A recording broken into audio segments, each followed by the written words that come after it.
This is game number 2 between RSG Philippines and RSG Singapore. In case you missed it, RSG Philippines has taken game number 1. This is RSG SG's game to prove, and also they need this to secure a spot, or at least have a fighting chance to be able to proceed with the tournament. Yeah, make sure you guys shout out your support for your teams here because, as you know, if RSG wins this game, they go on to the playoffs. If they lose, see you soon. We'll be heading on into the playoffs. So depending on this, we have 2 teams' lives on the line. RSGPH definitely respecting the heavy spin from Bray quite a lot. 4 sprints on their side. Wow, this is, yeah, 4 sprints on his side. I wasn't actually expecting that. So I don't know if that will help them get out of the team fights. Hopefully so. Eman actually in the last phase of the ticks and bans went for the Claude. What do you think of this pick? Claude is certainly an interesting hero because so far I think he's very hit or miss. And unlike the old days where Claude getting farm basically guaranteed you winning the game, nowadays he doesn't actually do that much damage even after getting all of his items. So this is going to be a test of skill for Eman to see if he can really execute around his team for those intense blazing duets. Bray here getting a little aggressive in jungle, trying to zone out the members of RSGPH.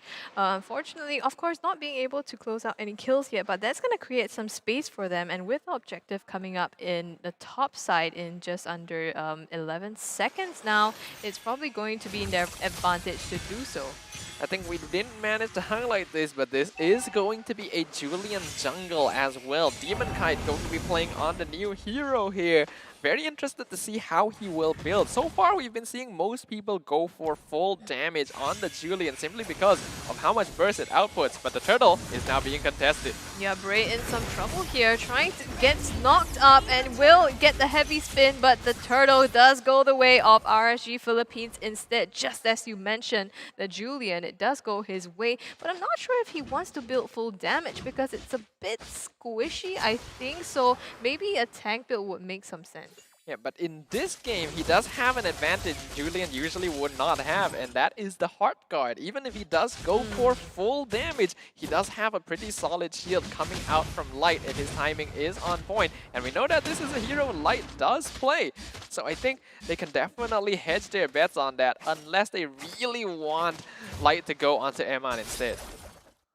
Right now, RSG SG, they're not playing super aggressive at this moment, but it's pretty about time, you know, they're all level 4 and 5 now, hitting their spikes and ultimates. It should be time for them to set up a few fights here. Do you think we're gonna start seeing that? I think we're definitely going to see it from RSGSG because this is a pretty important spike for them, especially around Bray and Diablo. These 2 heroes will really start hurting once they hit that level 4. The problem here is, especially for Diablo, since he's going to be playing against a Masha in lane, he's never really going to be able to zone Nats out, and that means that he isn't able to roam around to help his team. Right now, Diablo in some trouble, getting 2v1 here by Nas as well as Demon Kite, trying to run away now, but will not be able to make it alive. It is first blood drawn by Demon Kite. RSGSG though, not letting up. They're putting up the same aggression down bottom, but 505, he's all alone, burning that circling eagle, not managing to get anything, but instead a death and make that 2. Bray goes down as well. Unfortunately, RSGSG didn't manage to pull that off. I think they didn't pull the trigger quick enough. The rest of RSG Philippines rotated down and unfortunately closed off that fight. That was a perfect battle mirror image from Eman there, not only being able to escape from the clutches of RSGSG, but timing it so that he would pull 505 back into his team once he used that circling eagle, enabling the kill on both the Matilda and the Akai.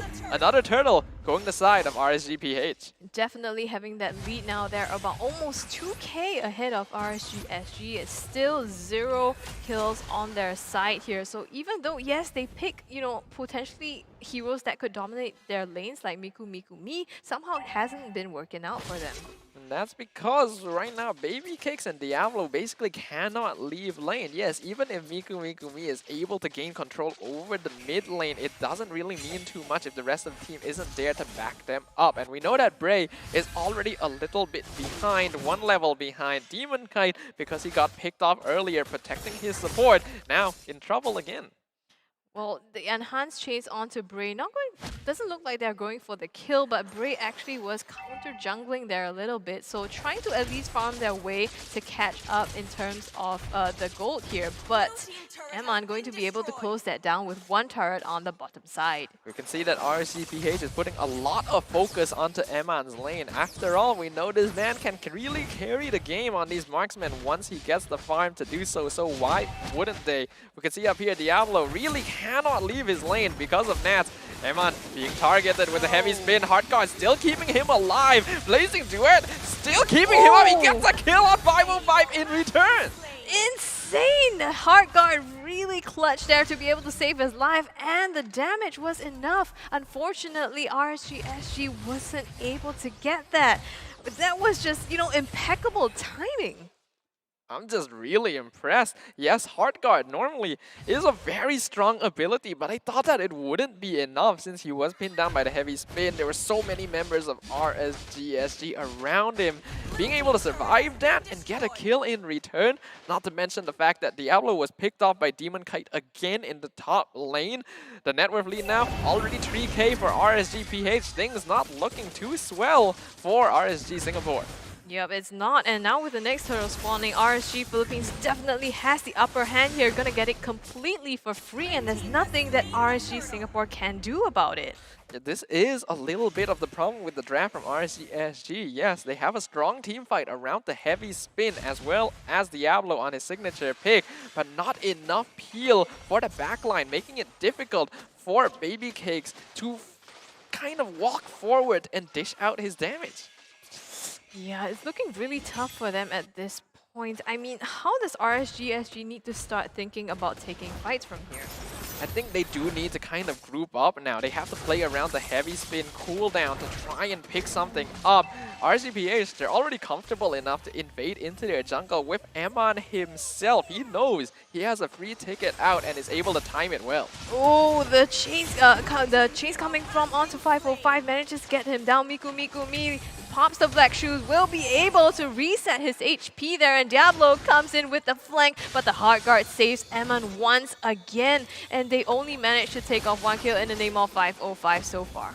Oh, and the Battle Mirror Image gets him out yet again. Just free engages by RSG making it very difficult for RSG Singapore to put up a fight at all. They're going to be able to steal the purple buff away as well. Right now, all RSG Philippines is doing is using their additional bulk thanks to Nat on this Masha to use up cooldowns and get pickoffs. Oh, they know that the RSG is all out of cooldowns and pulled the trigger onto Bray as well as Diablo. Nothing they could do about that to escape or mitigate any of the damage. This is looking to be worse and worse for RSG. They're already now behind by 5K. Baby Cakes actually dashing forward for that kill. He's now out of position. I feel like that looked like entirely like a suicide mission. Like, I'm just gonna get this turret here. I know I'm gonna die for it, but at least, I get an objective. Yeah, I mean, that is a small win for RSG, but you have to recall that is their gold laner. You don't really want Baby Cakes to be forced in a position where he has to trade his life for a tier 1 tower. But I do feel like that's exactly what the situation is right now. There's no solid engagement from RSG, and RSG Philippines are just finding really good angles to take fights away from them. And they're also really mindful of their cooldowns as well. Especially on Eman with the Blazing Duet. Really game-changing here is the real manipulation from Aqua. Manages to take down Baby Cakes. Miku with a clutch black shoes. Saves his life for the moment, but 505's in trouble. Will not be able to get out alive. You can see Nat's already becoming quite a problem for RSG. This is just how he usually plays, just jumping into the back line. The Masha pick really helping out his usual playstyle here. The 3 health bars knowing that RSG simply doesn't have enough damage to take him out. He's just engaging. Miku will get taken out here. Heavy spin gonna be pushing Nats backward. They finally get the revenge kill onto Masha, but they lose Miku as well. Well, definitely a good trade. I mean, Nas or Miku will probably take that any day. And right now, RSG Philippines also have the Lord coming down the bottom side, so they can continue to push their lead here. Yep, and that's what they're doing. Eman jumping in, blazing duet once again. He might get two here, loses his life, but that's a double kill going over to him. That's a shutdown. Aqua picking up a double kill for himself. Diablo and Bray. Now the only survivor is Miku coming back up to join them, but the Lord has been taken out. So RSG will survive. This is starting to look really brutal, and I think our fear of RSG Singapore's draft is playing out exactly now. It's a little bit too squishy, save for, you know, Bray on the Akai. There's really not much front line that they can have, and right now there's just too much damage from the side of RSG Philippines as well as defenses. Yeah, RSG just doesn't have enough solutions right now. They need a perfect engagement if they want to be able to take this game back. We can see in terms of gold, 3 members of RSGPH are ahead of Baby Cakes. And Demon Kite and Eman looking to be quite ahead as well. That 7k net worth lead becoming quite an obstacle that I don't know if RSG will be able to overcome. I mean, it's pretty difficult. In the later game, yes, maybe you do have Baby Cakes and Me to put out some of that damage, but even so, looking at, you know, Demon Kite, looking at Eman as well as Aqua, they're going to be able to match that. Yep, and match that they will. RSGPH now continuing to control the map. You can see that the way that they play isn't overly aggressive. Even though they know that they are comfortably in the driver's seat, they're gonna use the waves and their map control to catch people off guard.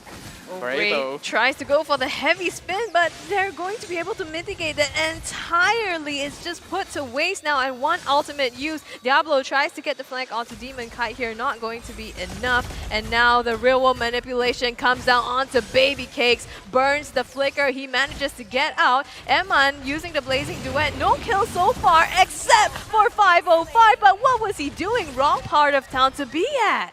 Eman is just playing with RSG psychologically now. He purposefully stayed in the blazing duet for way longer than you normally would expect him to try and convince 505 that, hey, I don't have my battle mirror image, forcing the circling eagle and pulling the Matilda out of position for a free kill, allowing them to transfer this lead over to taking the Lord. Yep, another free objective their way, and this is, well, the Luminous Lord. So it's definitely going to put a huge dent onto RSG's defenses here. It's going to be tough for them to, you know, fend off this one.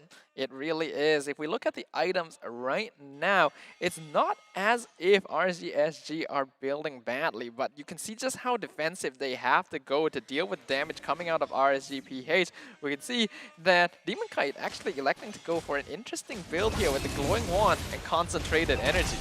Huge chunk of the mid inhibitor has been taken out by the Lord here.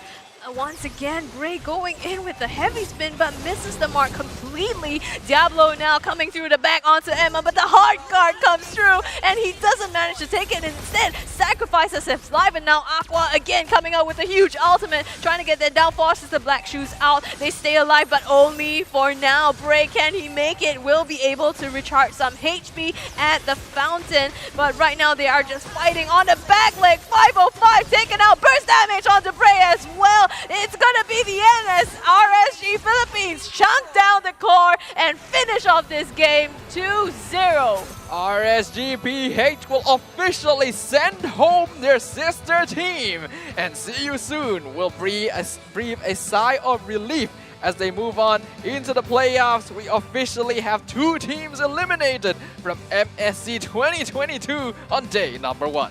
I gotta say, that was pretty crazy. However, with this kind of performance, Eman officially put a big target on his back. I feel like every team going to the playoffs, they're gonna look at how he plays, because it's showing that it's kind of a problem, because not only can he play the Victrix very well, but look at the way that he was using the Claude. It was almost like an assassin. He goes in, yeah, try to catch me, I'm gonna bait you out, and I'm gonna get a counter kill. And it's so crazy, but early stages of the game, I feel like it's very crucial that the fact that Angela actually managed to upgrade her boots to the favor boots very, very quickly, where Eman almost died. He legit almost died, but because of the favor and the first kill from Angela getting that heal with the favor passive, making sure that Eman stayed alive, that's, in terms of psychological play, that's a big ouchie.